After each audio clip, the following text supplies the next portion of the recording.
السلام عليكم، ازيكم؟ عاملين ايه؟ يا رب كلكم تكونوا بألف خير. اهلا بيكم في قناتي الوصفات الطبيعية. اعرفكم بنفسي لأول مرة ينورني في القناة. انا جهاد، خبيرة في عالم الوصفات الطبيعية.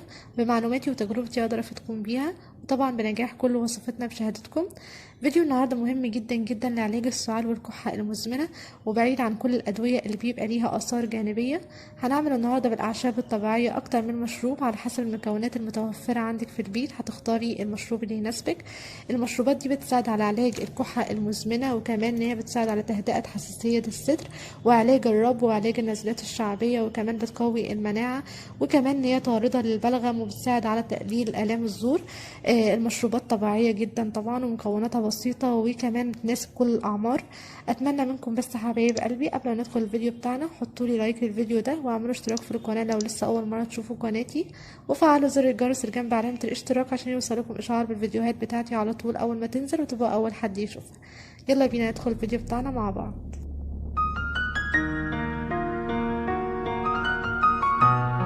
المشروب الأول هنحتاج فيه للزعتر. الزعتر من أهم وأقوى الأعشاب الطبيعية لعلاج السعال، وخاصة السعال الديكي. والزعتر متوفر عند أي عطار، ومعروف في كل الدول العربية. هنحتاج منه حوالي مقلعة طعام كبيرة، وطبعا يكون مغسول قبلها. بعد كده هنضيف عليه المكون التاني، وهي المية المغلية بالشكل ده كده. ولو متوفر عندك يفضل ان انت تضيفي عليه او تحليه بمقلعة من عسل النحل. عسل النحل من الحاجات اللي بتساعد على تقوية المناعة. بعد كده هنضيف عليه حوالي ربع ليمونة، وهنغطيه عشان ما يخرجش منه البخار والزيوت المفيدة في تهدئة السعال، وهنسيبه لمدة 10 دقايق. بعد كده هنبدأ ان احنا نصفيه ونشربه وهو دافي. المشروب هنواظب عليه مرتين في اليوم، مرة بعد الغداء ومرة قبل النوم على طول.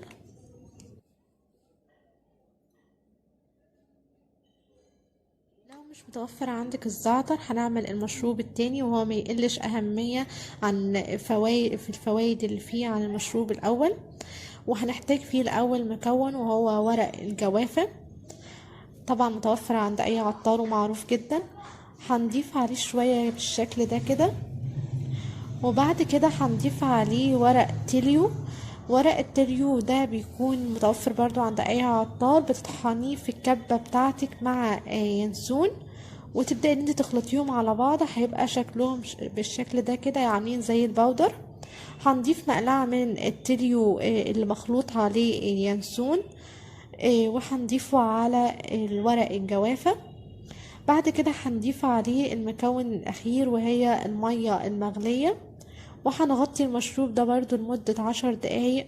بعد كده هنبدأ ان احنا نصفيه ونشربه وهو دافي. ونشربه مرتين في اليوم، مرة بعد الغداء ومرة قبل النوم مباشرة.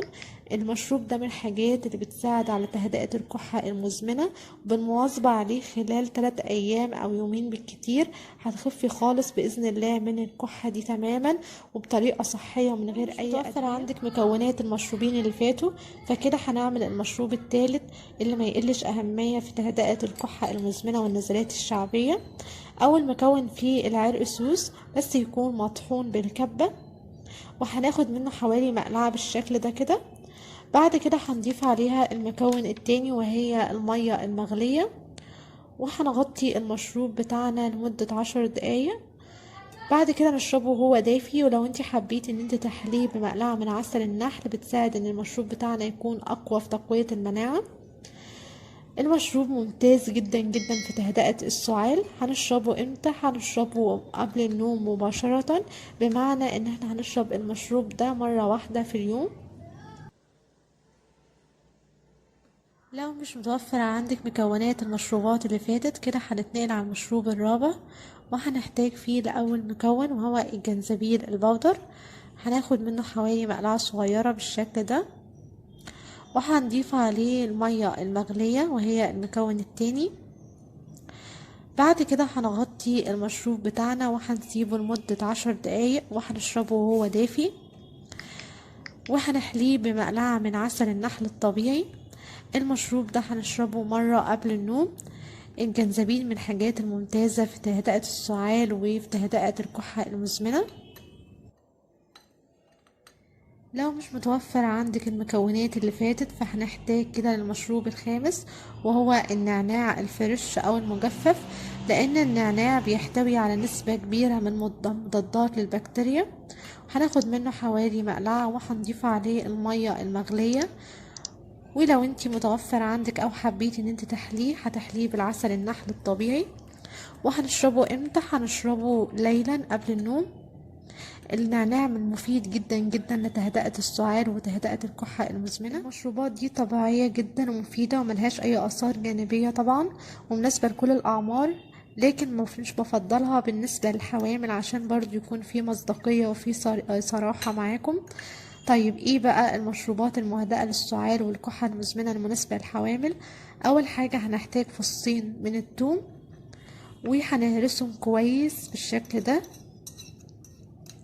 بعد كده هنضيف مقلعة كبيرة من زيت الزيتون، وهنبدأ ان احنا نمزج المكونين مع بعض كويس. ولو متوفر عندك عسل نحل تقدري كمان تضيفي عليهم مقلعة من عسل النحل.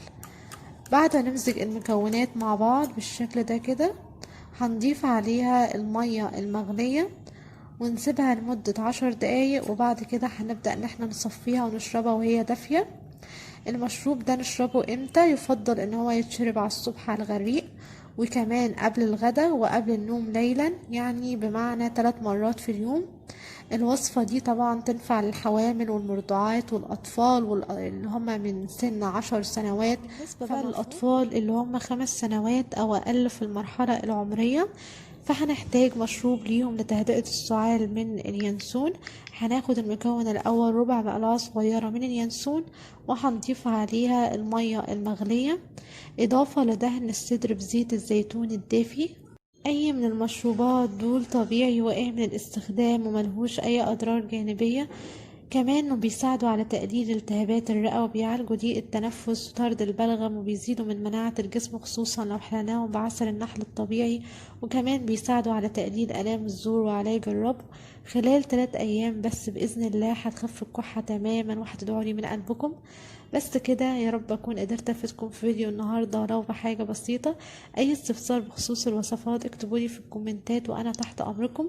ولو حسيتوا ان الفيديو ده مفيد وعجبكم شير مع كل اللي تعرفوهم عشان يستفادوا هما كمان منه.